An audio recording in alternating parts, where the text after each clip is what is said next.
इस बार रमजान में अगर रूह अफ़ज़ा के बाद सबसे ज्यादा कुछ चल रहा है तो वो है अर्तुगरुल गाजी। जिसको इसके बारे में नहीं पता है उनको भी बतला दूं, लेकिन उससे पहले आप सभी को मेरा नमस्कार, आदाब और सत श्री अकाल। मैं आपकी होस्ट अदीबा आज आपको बताऊंगी ऐतिहासिक टर्किश ड्रामा अर्तुगरुल गाजी के बारे में। ये सीरियल लपक के यूट्यूब पे विश्व रिकॉर्ड बनाने की कगार पे है, लेकिन खाला के छोरे के साथ तो चोट हो गई। बापड़े ने जब नेटफ्लिक्स पर तुर्की भाषा में 3-4 एपिसोड देख लिए, उसके बाद उसको मालूम पड़ा कि ये तो यूट्यूब पर उर्दू में भी है। लेकिन जिनको उर्दू नहीं आती वो घबराइएगा मत, क्योंकि इसकी उर्दू बहुत आसान है और आसानी से समझ। ये तुर्की का एक ऐतिहासिक ड्रामा है जिसकी उर्दू में डबिंग की गई है। जब से मेरे घर वालों ने कानों में ईयरफोन लगाए हैं, मेरी मम्मी के भाषा में डूचा लगाया है, तब से तो इस कदर तहलका मचा है कि कल जब मैंने अम्मी से पूछा कि खाने में क्या बना है तो कहती है अर्तुगरुल गाजी तड़का, वो भी मिर्ची की चटनी के साथ। मेरा तो दिमाग ही घूम गया।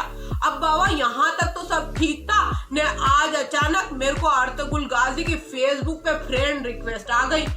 लेकिन हो सकता है आप में से कई लोग हो जिसको इसके बारे में नहीं भी पता हो, तो मैं बता दूं, इस सीरियल में कम से कम 5 सीजन है ने हर सीजन में कुल 40 मिनट के 75 एपिसोड है। अब बाबा कई लोगों ने तो इसके सारे सीजन 3 दिन में ही निपटा दिए। अब तो वो लोग पूरे घरों में अर्तुगरुल बन के घूम रहे हैं, ताबड़तोड़ युद्ध की तैयारी में लगे। इसको देखना, लेकिन तसल्ली से एक एक एपिसोड करके। अब तो ऐसा लग रहा है कि जैसे अपन 13वीं शताब्दी में पहुंच गए हो ने युद्ध चल रहा हो।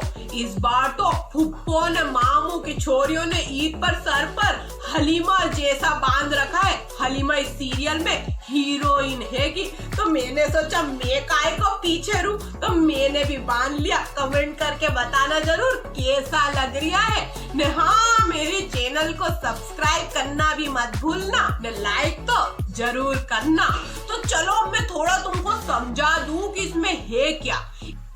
इस सीरियल में सल्तनते उस्मानिया के बारे में बताया जा रहा है कि कैसे साम्राज्य की स्थापना उस्मान प्रथम के पिता अर्तुगरुल गाजी की जिंदगी में संघर्ष थे, कैसे वो जिंदगी बसर करते थे। और बताया गया है कि अर्तुगरुल गाजी की नस्लें और कबीले कितनी मेहनत करते थे और कैसी कैसी कुर्बानियां दी है।